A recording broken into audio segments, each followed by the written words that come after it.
छोटी मिन्हा फातिमा एक प्यारी सी बच्ची थी जो अपनी मम्मा के साथ एक आरामदेह घर में रहती थी।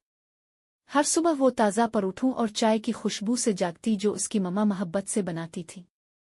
गुड मॉर्निंग मम्मा, मिन्हा फातिमा अपनी नींद भरी आंखें मिलते हुए कहती।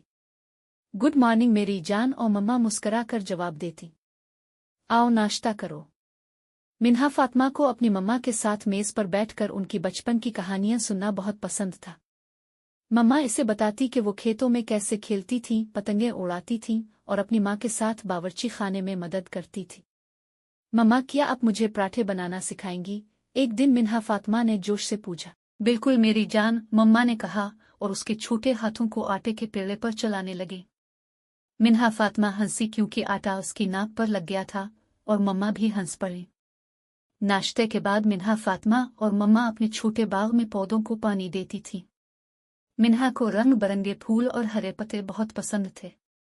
मम्मा हमेशा कहती थी, पौधे मोहब्बत से संभालने पर ही अच्छे से बढ़ते हैं।